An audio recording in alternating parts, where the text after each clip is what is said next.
तो hello friends, welcome back to my channel. And यहाँ पे मैं बताने वाली हूँ आपको डीएसएसबी पीजीटी कॉमर्स टीचर के बारे में।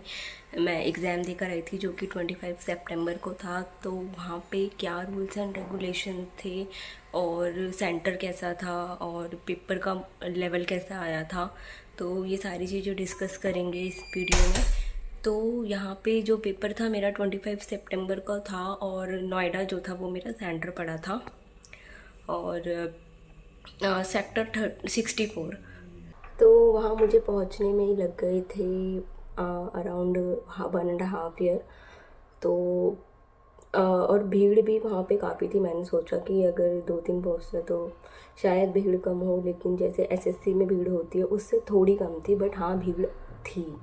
तो चांसेस ऐसे हैं कि अगर आपने अच्छी प्रिपरेशन करी है तो आप कर सकते हो, अदरवाइज़ चांस थोड़े कम हैं। और रही बात इंस्ट्रक्शन की, तो वहाँ पे लिखा हुआ था कि कोविड-19 का फॉर्म भर के जाना है, गार्ड को दिखाना है, गार्ड टेम्परेचर चेक करेंगे। तो ऐसा कुछ भी नहीं था, वहाँ पे कोई टेम्परेचर वगैरह चेक नहीं हो रहा था। इवन आप जो फॉर्म भर के लेके गए थे कोविड-19 का, वो भी वहाँ पे चेक नहीं कर रहे थे और वो वहीं पे फाड़ दे रहे थे। सिर्फ आपका एडमिट कार्ड आपके साथ जाएगा, ठीक है, और आपका ओरिजिनल आधार कार्ड या कोई भी आईडी जिसमें सेम एज आपका डेट ऑफ बर्थ लिखा हुआ है। दूसरी चीज़, आपका जो फेस है वो मैच होना चाहिए जो आपने फ़ोटो अपलोड की है। तो आप जब भी फॉर्म भरिए तो आप पुरानी फ़ोटो ना अपलोड करके नई फ़ोटो को अपलोड कीजिए। तो ये चीज़ें थी। और दूसरी बात, यहाँ पे इंस्ट्रक्शन में लिखा हुआ था कि हाफ बाजू जो है वो एक जगह, मतलब दो वहाँ पे थे, इसमें एक में हिंदी में लिखा है और एक में इंग्लिश में लिखा है। इंग्लिश में तो लिखा है कि हाफ बाजू के कपड़े अलाउ हैं, लेकिन शूज़ वगैरह अलाउ नहीं है, और शूज़ वगैरह वैसे भी अलाउ नहीं थे, जो भी शूज़। आपको कोई भी पेन, पेंसिल, रबर, शॉर्पनर कुछ भी ले जाने की ज़रूरत नहीं है, कोई पेपर ले जाने की ज़रूरत नहीं, सिर्फ एडमिट कार्ड के अलावा। दूसरी बात, आपको अगर आपने इयररिंग पहने हुए हैं, आपने हाथ में रिंग डाल रखी है, कोई कड़ा डाल रखा है, चूड़ियाँ डाल रखी हैं, इनकी मतलब शादी हो गई, मंगलसूत्र डाल रखे, कुछ भी अलाउ नहीं है, तो आप पहले ही उसे उतार के जाए, नहीं तो रखवा लेंगे। कोई चीज़ आपकी मिलेगी नहीं मिलेगी, तो इस वजह से पायल वायल ये सब कुछ नहीं, घड़ी तक नहीं इवन, ठीक है। तो ये सब आप चीज़ पहले ही मेक श्योर करके चले कि आप सब कुछ हटा के चलें अपना, ठीक है। इवन ये धागा देख रहे हो, इस धागे को भी मैं उतार के आई थी। मैंने यहाँ पे कलावा होता है वो बांध रखा था, वो भी मेरा काट दिया। तो आप खुद सोच सकते हो कि मेटल की चीज़ें भी वहाँ पे नहीं है अलाउ, और जितना हो सके कुछ मत पहन के जाइए, ठीक है, घर से ही मत पहन के जाइए।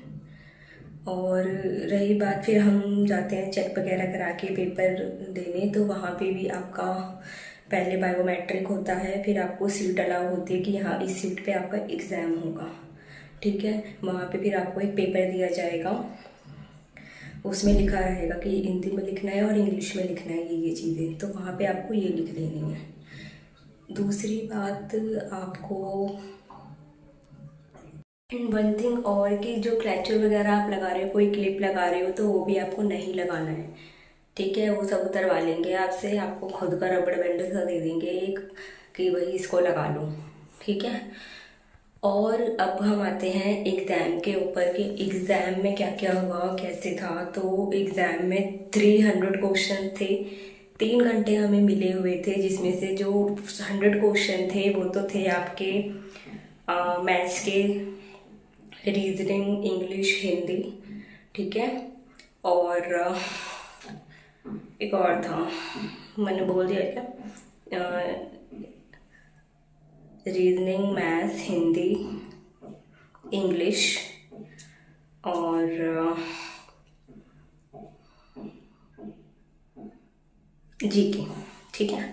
जीके मेरे दिमाग से स्किप हो गया था, जीके था। तो यहाँ पर क्या होता है कि अगर पूरे सारे के अलग अलग सेक्शंस हैं, आप चाहे तो एक सेक्शन में अपने पूरे 180 मिनट दे दो या फिर टाइम डिवाइड कर लो। यहाँ पे क्या था कि अगर आपने एक सेक्शन को, आपकी मर्जी आप कितना भी टाइम दो, बट अगर आपने उसे सबमिट कर दिया, आप उसे सबमिट किए बिना दूसरे सेक्शन की तरफ जा ही नहीं सकते, ठीक है। तो आप मेक श्योर करो कि आपको ये क्वेश्चन आ गए हैं, ये आते हैं, ये आपका पूरा कंप्लीट हो चुका है, आप सबमिट करोगे, वापस आप उस सेक्शन पे नहीं जा पाओगे। तो यहाँ पे ये चीज़ थी इस वाले इसमें। बाकी 8 सेक्शन थे जिसमें आपके accounting, cost accounting, business organisation, financial accounting, ये सारी चीज़ें जो थी ये ऐसे करके डायरेक्ट 1 2 3 4 5 6 7 8 करके ऐसे बना रखे थे। फिर आता है आपका टीचिंग एप्टीट्यूड, जो कि वो भी 20 मार्क्स का होता है। तो ऐसे करके आपके क्वेश्चंस आते हैं। 0.25 मार्क्स इसमें नेगेटिव मार्किंग है। तो ये सारी चीज़ें आप ध्यान में रख के चलिए। पेपर का जो लेवल आया था वो ठीक ठाक आया था, लेकिन हाँ कई क्वेश्चन ऐसे थे जिसे समझने में बहुत ज़्यादा टाइम लग रहा था, टाइम कंज्यूमिंग था। बाकी पेपर का लेवल ठीक ठाक था, जिनके बेस क्लियर है उनके लिए। तो ये था मेरा ओवरऑल डीएसएसबी का ओवरव्यू, जो कि मैं फर्स्ट टाइम लेकर आई हूँ। और रिजल्ट पता नहीं कैसा आता है, जैसा भी आएगा मुझे पता चलता है तो मैं आपके साथ शेयर ज़रूर करूँगी। एंड वीडियो अच्छी लगे तो वीडियो को लाइक कर देना और चैनल को मेरे सब्सक्राइब कर देना न्यू हो तो। और अगर आपने बेल आइकॉन नहीं टिक कर रखा है तो वो भी टिक कर लेना। मिलते हैं नेक्स्ट वीडियो में।